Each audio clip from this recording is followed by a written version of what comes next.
Hi folks, hope you're doing well. It's 1:40 on the 22nd of July 2020. This we'll be doing Matthew 26, and it's around verse 26 to 52. Where Yeshua said, "If you live by the sword, you will die by it."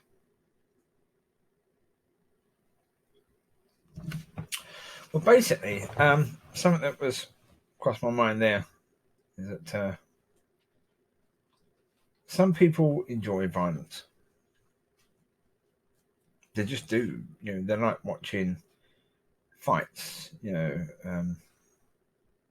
have that on a weekend when people are drunk. Two people get into a fight. Other people stand around watching or videoing it.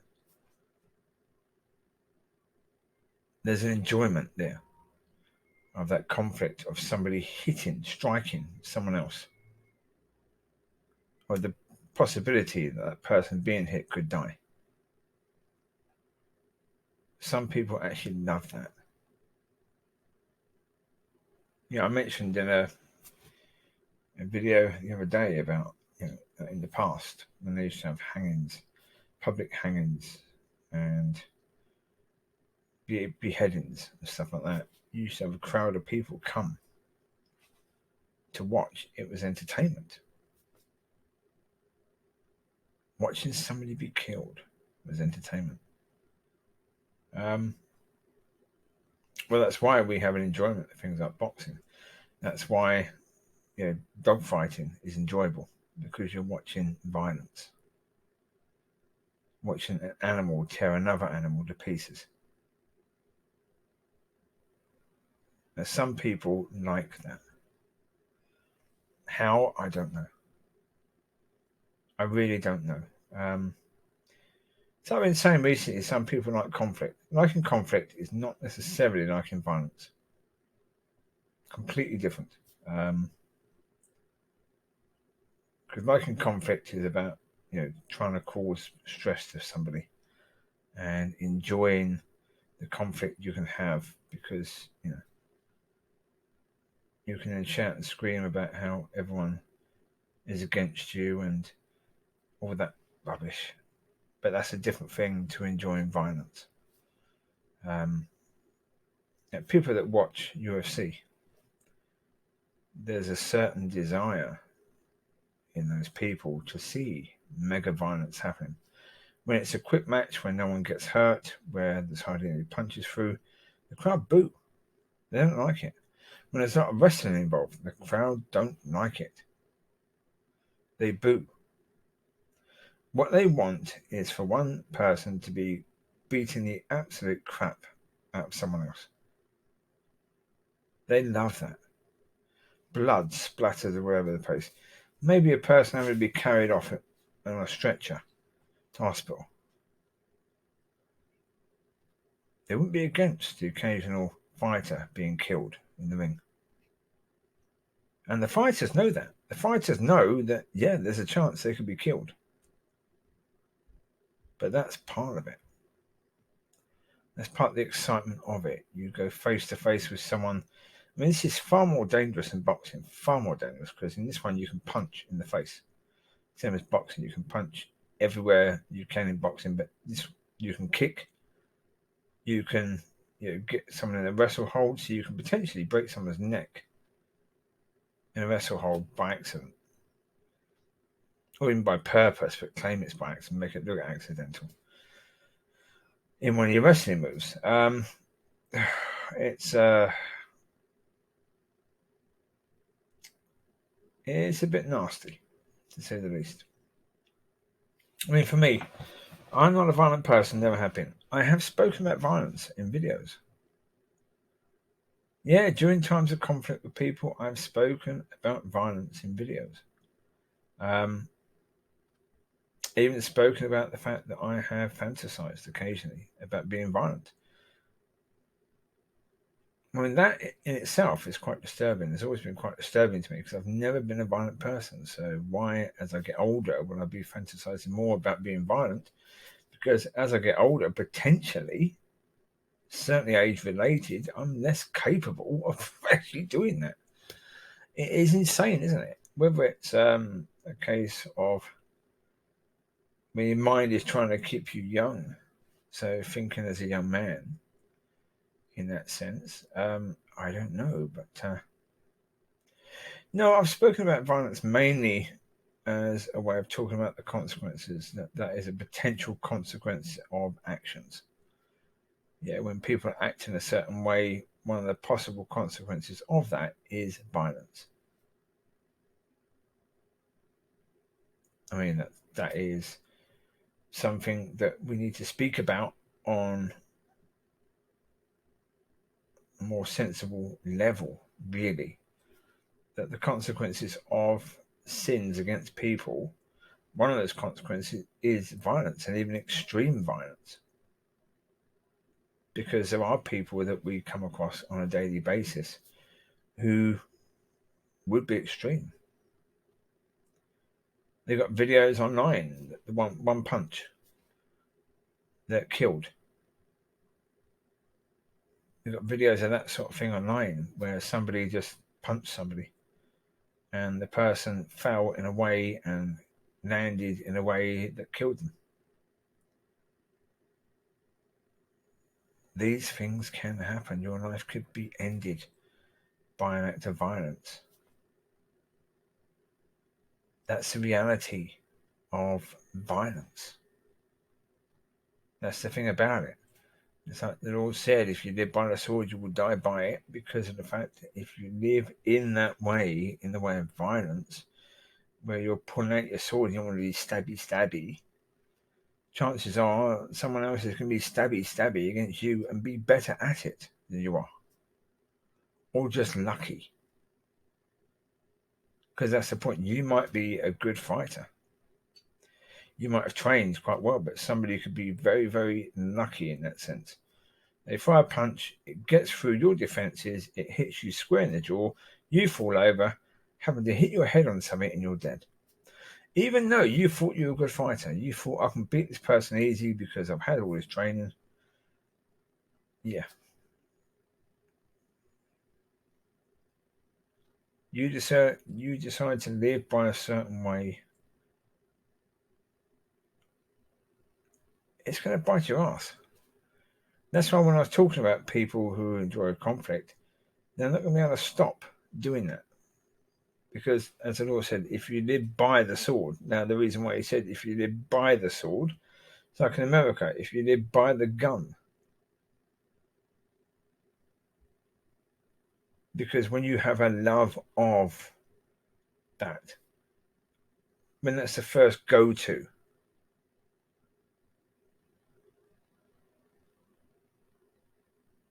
then you're living by it.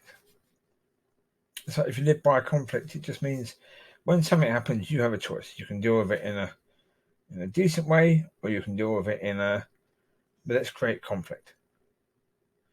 If you live according to let's create conflict, then you will keep on doing so, and you will create conflict eventually against somebody who is going to be far worse than you. And you will die by it. But violence, yeah. You see it in movies, but in movies it's all glamorized. It's actors pretending to hit each other. Sometimes they act badly. You can see that they weren't struck at all and that they started moving away from the punch coming in before the punch got anywhere near them. But that's what movies are. It's not real violence. It's glamorized violence.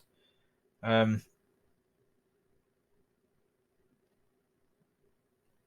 mean, yeah, you look at Bruce Lee films, Jackie Chan films are quite violent. Steven Seagal films are quite violent, but also really, really, really, really poor in quality. Yeah,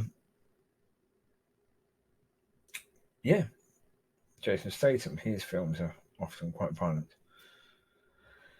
So, yeah, you've got a lot of violence in movies, you've got a lot of violence in TV programs, you've got a lot of violence in real life. I mean, go back to the 80s and 90s, you had football violence. You had a lot of violence at football matches in the UK and in Germany, in areas of Poland. football violence was quite extreme in some parts. Really, really nasty, vicious. Yeah, they would carry proper weapons into football matches ready to kill someone from the opposition. A friend of mine when I was a kid, Jamie Tomlinson, he was a, forgive me if I get this wrong, Southampton and Portsmouth are rival teams. Jamie supported, I believe, it was Portsmouth when I knew him as a kid. He later, which is quite unusual, changed his loyalties to support Southampton instead of Portsmouth. But then at a match, derby match between the two, he got into a fight and killed a Portsmouth fan. He went to prison for that. Now, this is someone who had been a Portsmouth fan, and he's just killed a Portsmouth fan. Over what? A game of football. 22 people on a pitch kicking a football around. Was that worth dying for? Was that worth, whatever amount of years, 10, 15 years in prison? For that? For a football match? To say, I'm a better supporter than you, even though you're not really, because you did support that team and you switched to support the other team. But violence. He was always a bit violent when I knew him as a kid. I was in a boarding school with him. And we got on quite well when we played football together, but occasionally we fell out. And he was quick to violence. Whenever we fell out, or if he fell out with someone else, he was pretty quick to violence. Yeah. Not exactly a problem solver by communication. Then again, most of us aren't really. So it's no personal criticism of him. He was a nice lad, as far as I knew at the time. I spent a few years with him at this place. And he seemed to be a nice person. He just took a wrong turn in life. Got with the wrong people, and these things can happen, unfortunately. If you go down the wrong crowd and you have a liking for violence, especially an acceptance that at a football match, it's okay to get violent with the other team, the other fans. That'd be the last thing on my mind. I go to a football match, they support that team, good luck to them. Well done. Hope you enjoy the match. That's my... I hope you enjoy the match. There you go. It's like people are talking now about, because Leeds United have now got promotion to the Premier League, and Man United fans are now talking that our biggest rivals, Leeds, are coming up again. But there used to be utter and total hatred between Leeds United fans and Man United fans. Not for me. I never hated Leeds fans at all. Didn't care less about them. They were just fans of another football club. I didn't care. But by the hardcore fans of both clubs, there was extreme hatred towards each other. No idea why. No idea why at all. But I didn't care why. But of course, now they're coming up. There's all this talk of the rivalry coming up again. Well, that would take a few years at least, because Leeds have been right at the bottom in the bottom divisions recently. So last time Leeds win the Premier League, I think that was when Cantona came to United. He came from Leeds, didn't he? Did he? It's a long time ago. I think that probably was the last time Leeds won the Premier League. Yeah. Anyway, the issue of violence. It's well, you've got nations who, like America. America is a nation that lives by the sword. It's a nation that war is incredibly important to it. And so many of its citizens have been massively damaged by war. where you've got soldiers coming back from war who are physically damaged because of the chemicals that were used, which now are their own side. I mean, because apparently in the Gulf War, there were chemicals used, but by the Americans to destroy certain things, where they would burn stuff that they found. And of course, the soldiers who are responsible for doing that have come down with terrible illnesses because of the chemicals that were used in the fires or in the things that are burning. I'm not an expert on this. I've just heard a few things about it, but it sounds really bad. But as a nation, America absolutely loves war. Certainly the rich and powerful do. And they're the ones that run the country. They love it. They make so much money from war. In the Second World War, it's well known that President Bush's grandfather was backing both sides, was selling weapons to Germany and to the UK and France, and then America. But it was selling weapons to Italy and Germany and all of them. Just because of the fact that it was a war, there was a way of making money. So you go and back both sides, you make more money. And there's certainly a hierarchy in America that just love it. Absolutely love it. Vietnam, there was no winning in Vietnam. It was just a chance to build a ton load of war machines to send over to Vietnam that were going to be destroyed in the war. Should have to make more. Tanks and helicopters and all that, and rifles, but they're going to get damaged, so you have to make more. And then the companies that make more, they absolutely love war more than anything, because those companies exist for the purpose of war.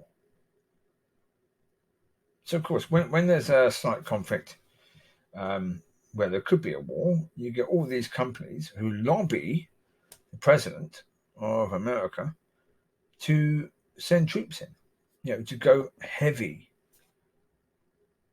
in that situation, to raise it from simple conflict to war. But they knew Vietnam was a non-win situation. They couldn't win it. Others had been in there and tried to win it. Didn't stand a chance because of the whole design of that country and the way that the people of North Vietnam fight. They didn't have a chance. A traditional army that basically marched towards the others and tried to take ground. When you got people who have dug a load of tunnels and going to pop up and bang, bang, bang, and then hide away again, and then pop up and bang, bang, bang, and put little traps everywhere for your soldiers to fall into. That's a different kind of war than modern warfare is used to. I imagine the warfare of Roman times would probably have been a bit more used to that sort of war, because that's the way that a lot of people would have tried to war against them. That's the way the little people always try and war against the bigger people. You can't face them on the battleground because their numbers completely destroy you. You've got maybe 2 million. If you've got 2 million soldiers, they're going to put 10 million on the field. You've got no chance. You have to do that little resistance fighting. A little bit here, a little bit there, a little bit here, a little bit there. Completely knacker the morale of your enemy. Because they think they're going to get you. Then suddenly they've got all these casualties coming in left, right, and centre. And they've got no idea where you are. Because you just pop up and you kill people, then you hide away. Live by a sword, die by the sword. America as a nation, it's had more of its citizens die through war over the past 60, 70 years than any other country. It's spent more on war than any other country. It's probably spent more on war than most of the other countries put together. And it's probably had as many people die from war as most of the other countries put together. There is a link between the two. Of course, the administration won't admit that.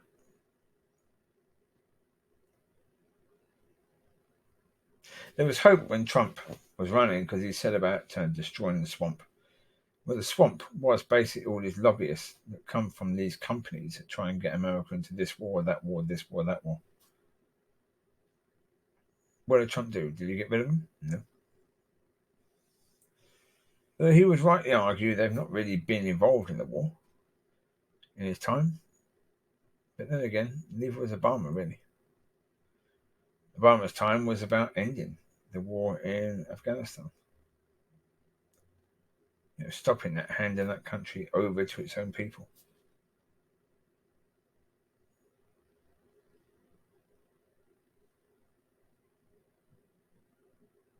But yet violence is it's harmful. Simple. You can say it's deadly, sometimes it's deadly, it's always going to be harmful. Always. Domestic violence is harmful. Now, domestic violence is not predominantly carried out by men, it's predominantly carried out by women. The reason why people believe it's predominantly carried out by men is because men generally don't complain about it. And when they do, the police don't take it seriously that a man is being abused by his wife. They don't take it seriously. But if a wife is continually hitting her husband and her husband even once strikes back, suddenly that's bang out of order. She's living by violence. She is living by violence. But he responds even once, then it's a man abusing his wife. Domestic violence, either way, is harmful. Of course it is. It's not right for a man to hit a woman, but it's not right for a woman to hit a man. Simple. Come on, folks, understand it this way. Women, if you think that women should be counted as equal to men, then it's equally not right for a woman to hit a man as it is for a man to hit a woman. It's equally wrong. Stop claiming to be equal, but then claiming to be the poor little lady when it suits you. If domestic violence is wrong, it's wrong when a woman is doing it as well as it is when a man is doing it. Especially because when a woman is doing it, she's basically challenging the man to hit her. And the more they challenge the man to hit her, the more eventually the man is going to hit her.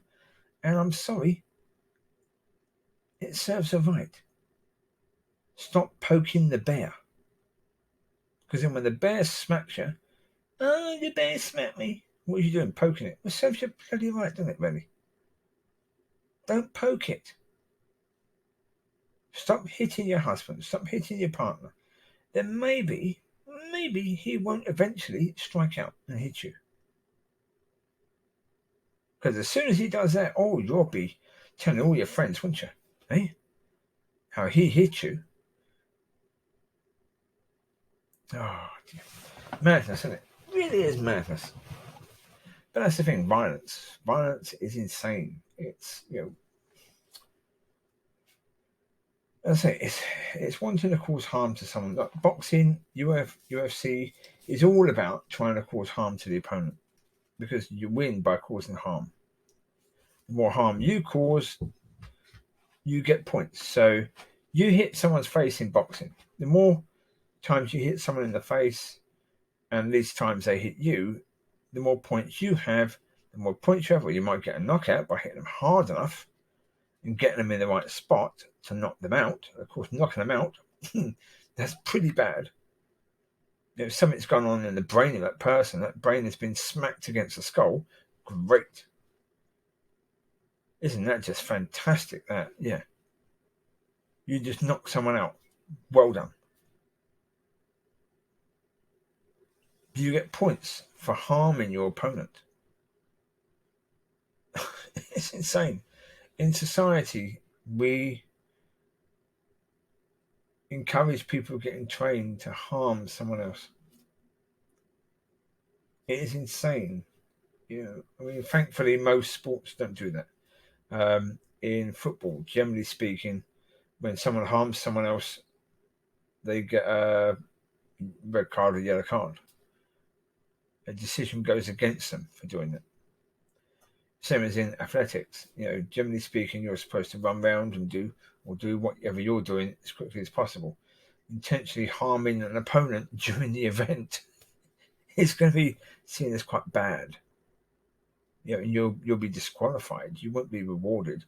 But in boxing and UFC and things like even to me, judo is not really harming.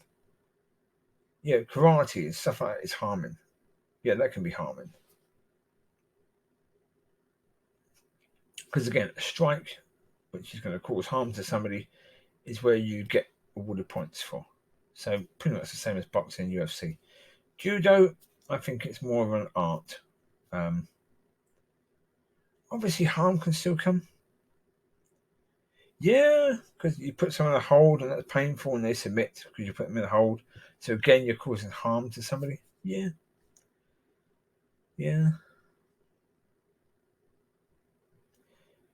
So generally speaking, folks, understand that violence is what it is. If you live by violence, chances are you're going to die by it. Choose how you live and what you live by, because that makes a difference. It's going to have an impact on your life. That would be your go-to response.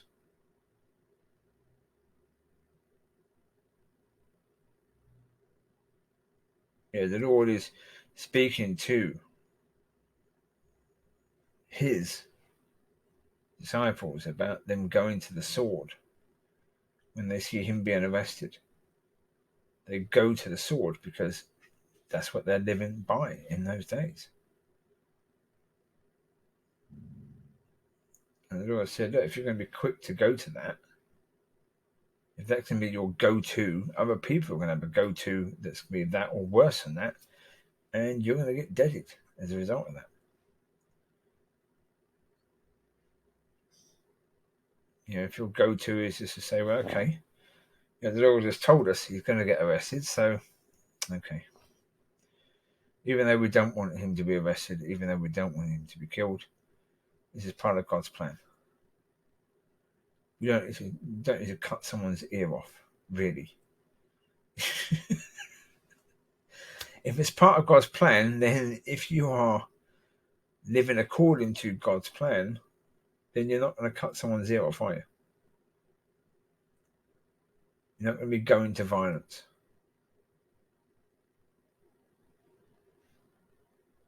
Anyway, that'll do for that subject. All right, so 22nd of July. So I'm 26 today as a Christian. Happy birthday to me. Happy birthday to me. 26. We've got cake. Me and Docky's will have cake later for the birthday. I should get some jelly and ice cream, I suppose. But we have cake every birthday. I've got another birthday on the 28th coming up. That'd be me being 51. So again, we'll have cake then. Lots of cake. Oh, lots of cake. Well, the doggies love cake. We have birthday cake every birthday. So of course, there's 5 doggies. There's 5 birthdays there. Then I have the 2 in July. So that's 7 birthday cakes we have a year. And so they know when it's birthday. When it's their birthday, they get lots of love on their birthday. They get more cuddles and more treats.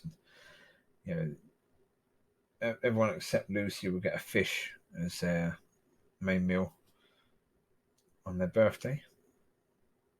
Lucy doesn't like fish really, so she has some mince or a steak, something like that, or a bit of chicken or something.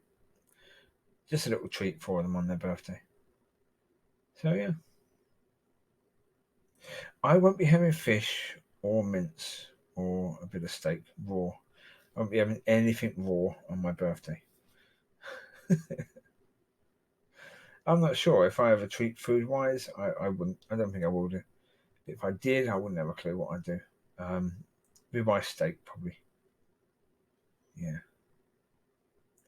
Well, I used to have ribeye quite a lot, but I really have cut down on it because it's just expensive compared to other meats. It's quite expensive. To other steaks, you can get other steaks for I think $1.99 or something, $1.70 something. Whereas at ribeye is like I don't know, £3 something. For the ribeye, I think about $3.70. So it's like it's about justifying it really. As I say, it's, the money I get is really God's money.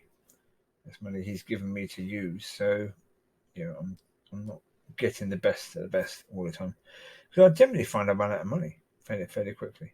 So yeah, you take care. God bless. I will speak to you soon. Have a great week. It is now Wednesday, so yeah.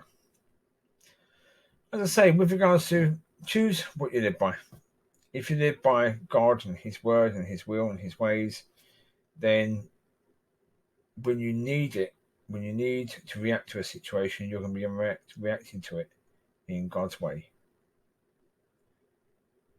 If you love violence and your go-to is to be violent, or your go-to is to be conflict, or even you just love watching violence. If you love watching violence, at some point you will try to emulate what you're watching.